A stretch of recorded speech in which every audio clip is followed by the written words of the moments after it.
Soul Sparks with Saima, the space where inner wisdom meets outer truth. Today, we are joined by the luminous Catherine Crestani, author, intuitive healer, and founder of Willow Healing Matters. Her new book, Pillars for Life, isn't just a guide, it's a soulful compass for healers, psychics, shamans, and all who walk the sacred path. So, if you have ever wondered how to hold spiritual power with integrity, this conversation is an invitation. Catherine, welcome to the show. Thank you so much for having me, Saima. I'm excited to go into spiritual ethics in my book. Oh, so am I. I'm glad to have you here, Catherine. So, Catherine, your book Pillars for Life speaks to the ethics behind spiritual work. So, I'm really curious to know that why is spiritual integrity more important now than ever? I feel because more people are starting to step into spirituality, and there's been this big movement of, following gurus and things like that. And there's been this mismatch of what's being shared and how that person actually acts and how they show up authentically, but also being aware of your own energy. And when you interact with other people, you take on a bit of their energy too. So spiritual ethics is becoming more and more important because as we start to become more aware of our energy boundaries, as we become more aware of who we are, and we go in our spiritual journey, it's really important that we check back in with ourselves, but also be aware of who we're engaging to help us on our journey, because sometimes information might not be correct and that person might not own that as well. So being really aware and using your own discernment on what aligns and what doesn't align is really, really important. Mhm. That's beautiful, said Catherine. Like, spiritual integrity really does feel like the foundation we can't afford to overlook anymore. And like, that's such a powerful perspective. And I really appreciate how clearly you articulated that, Catherine. It's a reminder we all need right now. 100%. And, the big thing about this book is it's not written as like a set of rules. It's not written as things you have to abide by, but it's written as guidelines. And that's what it comes back to. It's how you choose to use them and incorporate them in your life and your spiritual practice. And the reason it ended up being called Pillars for Life is because it wasn't just for spiritual practice. It's something you can use in every aspect of your life, because if you truly want to embody spirituality, you can't just use it in one scenario and then forget about it in the rest of your life. So, you can't just show up and do some energy healing and then step out of the room and not care about your energy anymore. Or you can't tell people to practice gratitude and love and then step out of the room and be an absolute not person that you want to be around. So, you have to be really conscious that, yeah, that you're carrying on how you show up in all aspects of your life needs to be consistent with your authentic self. So you need to show up with who you truly are all the time. Absolutely, that makes so much sense, Catherine.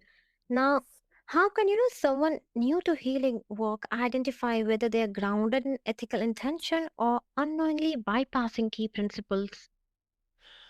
That's a beautiful question, Saima. So that's the idea behind this book too, because often we want to, if we're working at that highest good intention, and a lot of the time it's our intention that we take to things too. So that's what's described throughout the whole book is you want to have the intention of the highest and greatest good for all involved.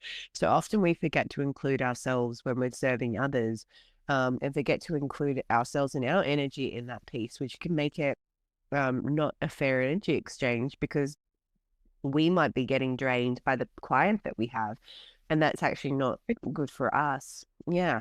So if you're new to spiritual practice, this book is giving you insights into how to tap more into you. So each of the guidelines and the pillars are there so that you can actually check back in with yourself and think, hey, am I showing up authentically? Am I being present? Am I letting myself and the person have free will with divine will? Am I being willing to change if I find new information which seems to feel that aligns? Am I taking spiritual responsibility for myself, for my energy, for, cleaning up if I'm feeling really ordinary that day, am I making sure not to leave that with my client as well? And then it talks also about equality, but equality is that we're all equal. It doesn't matter, if you're new on your spiritual journey or really advanced on your spiritual journey, everyone is equal. And, that's something really important to remember. It doesn't matter who you work with, even if you're like working with spirit guides or whatever it is, it doesn't matter. Everybody's equal. And then the last pillar is accountability, which is actually owning your stuff. So if you're make a mistake, if you find that, you're saying things and they're not true, and you have to make up for that and you need to take ownership of that. And a lot of people don't do that, and then they'll be quick to blame everything else. And that actually lowers your energy, and it's not actually being in line with who you should be. Mm-hmm, mm-hmm. That's, I mean, such an important distinction. And I just love that how you bring it like back to the idea that no one is above or below in this journey. We are all working it together. That really shifts the whole dynamic of healing work. 100% agree, and especially the equality part, because often, we can feel, especially depending where we are in a spiritual journey, or for someone who is looking for someone to work with, if you ever made to feel less than, that person's not in alignment with you, because we're always equal. Yes, they might be more experienced than you. Yes, they might have more wisdom, but they need to be an inspiration, not someone who you kind of worship or someone who you kind of fangirl, if you will, because you have to remember that we're all on our journey and it's all perfect timing.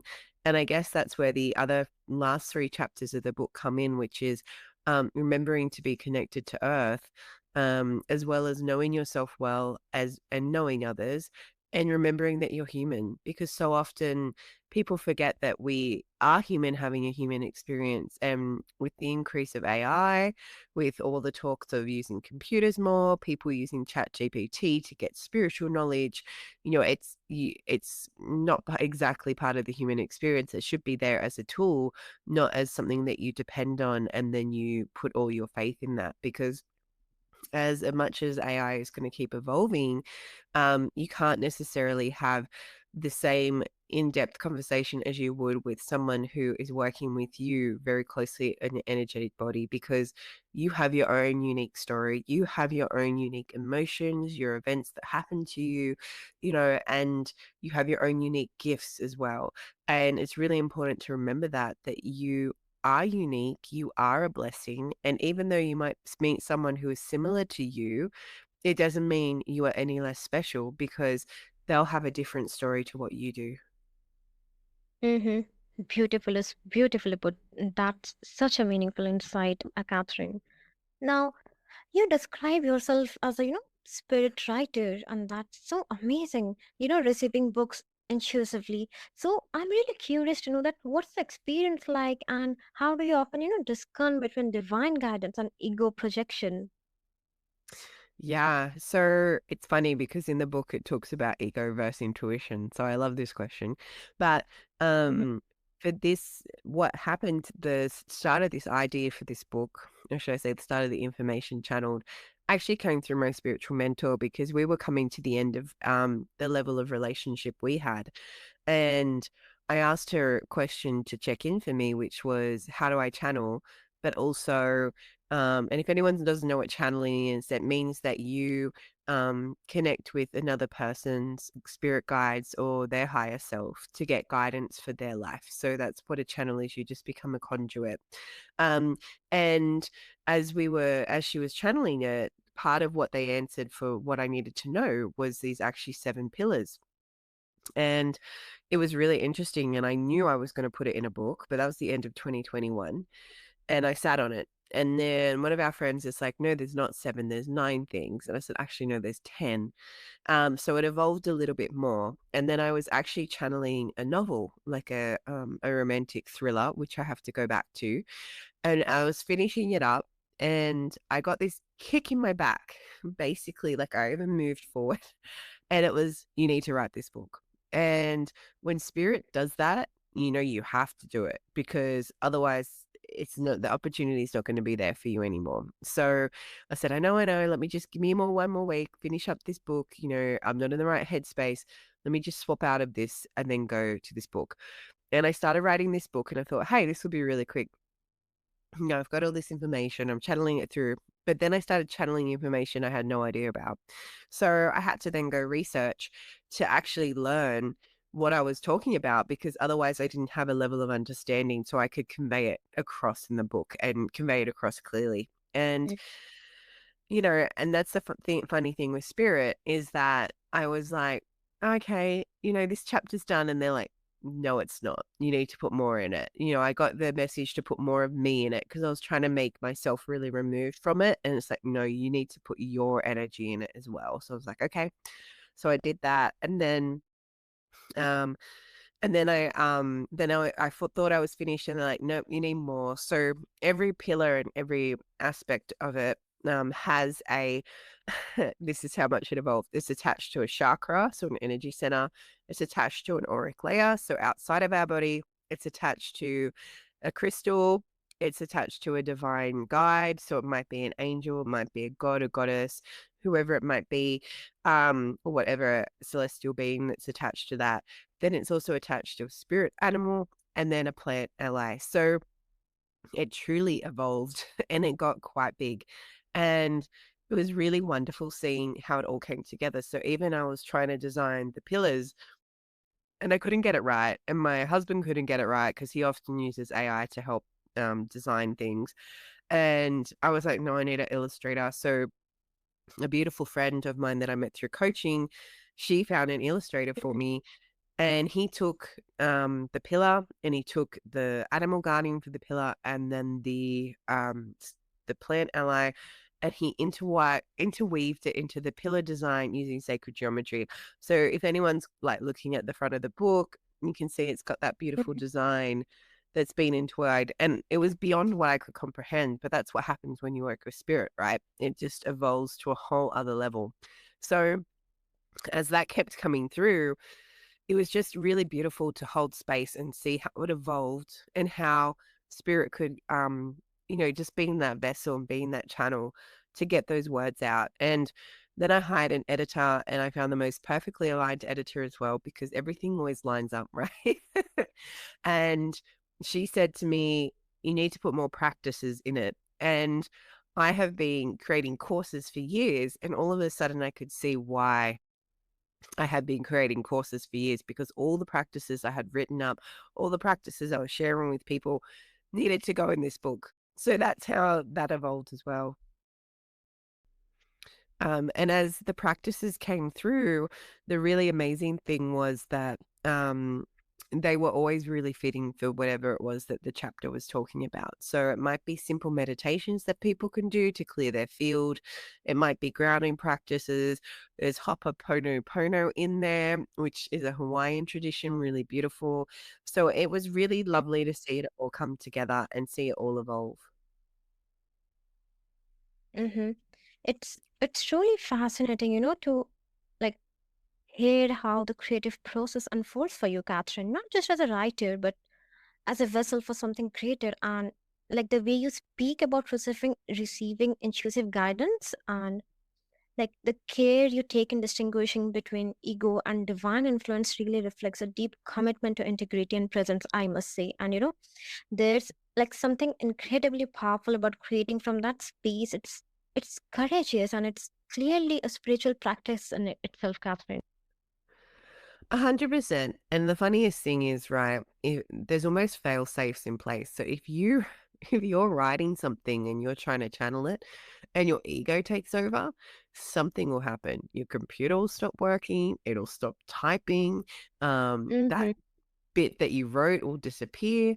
And this is, I guess, where you start to use your discernment, and you need to get really familiar with what is your inner voice, your intuitive voice, versus what is your ego kicking in. And normally, if you're tired, if you're exhausted, if you've got a lot going on, you're feeling really overwhelmed and you're in that stress response, you're going to be talking more from ego than you are from an intuitive point of view.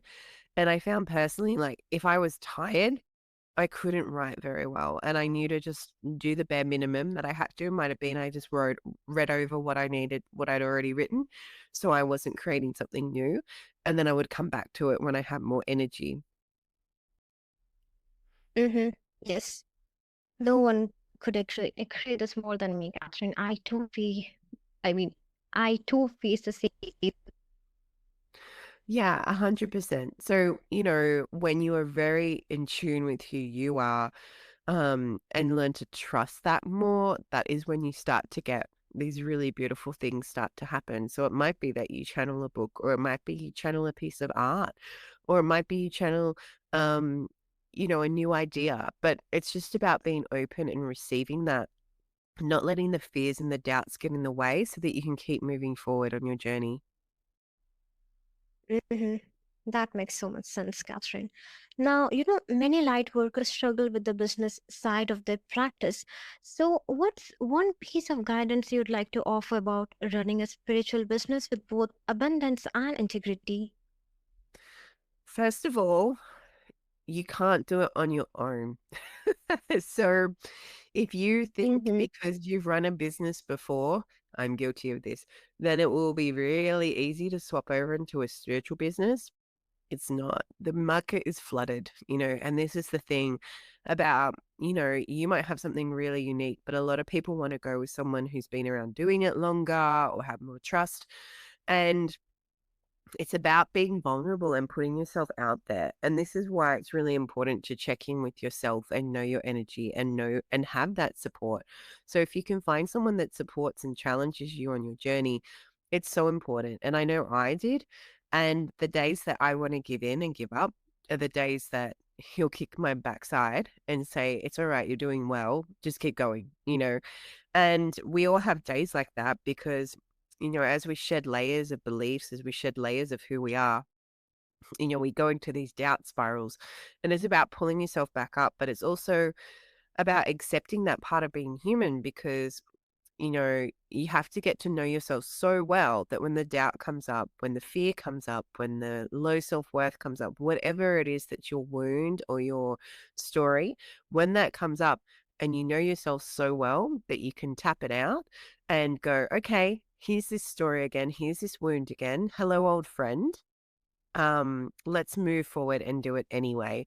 So, the biggest thing is with the spiritual business is to hold yourself authentically, and it's okay to change because your identity will keep shifting and it's okay to keep shifting with your identity.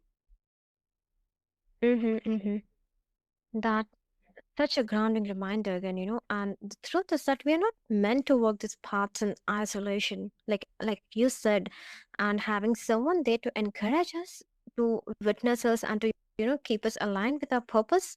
That's not a weakness. I too agree with that. That's a strength, and it's a part of the sacred design of community and connection. Well said, Catherine. 100%. And even like that's addressed in the very first pillar as well because of the law of one. Like we're all meant to be connected, and we all, our actions and our words and everything like that actually impacts the collective. It's not just about us. And, to learn to use your discernment and take what needs to land and leave what doesn't is always such an important thing. And I emphasize that through the book because if you're not taking what you need and leaving what doesn't, you're not being true and listening to your soul in that moment either. And then you can very easily end up living someone else's dream. So, finding the right support, finding a good community, and not always relying on your family as well. Because I've had a client at the moment, and we were talking about this because her family are like, "Oh, you can't start your own business and you can't do this and you can't do this." And I said to her, "Why can't you?" And I said, and it's funny because we both were just talking about how family are not necessarily the most supportive people on your journey because they don't understand you. If you want to find someone that to support you and challenge you, find someone who is doing what you want to do, but they're 10 steps ahead, or someone who has built a business from scratch, or someone who, is in integrity with themselves and, would be a role model for you. But at the same time, you're like, I want to learn off them. So, trust that journey, trust how that comes through. And sometimes it can be really lonely because until you find the right people, it can feel like you're on your own. That gentle clarity is exactly what people, need when they're standing at the age of becoming Catherine. Catherine, you reminded us that healing isn't just about energy, it's about ethics, alignment, and courage. Your voice, both written and spoken, invites us back to center, where our highest calling meets our most grounded self. So, listeners, if you're ready to shine your light, not just brightly, but responsibly, know this: the pillars are already within you. It's time to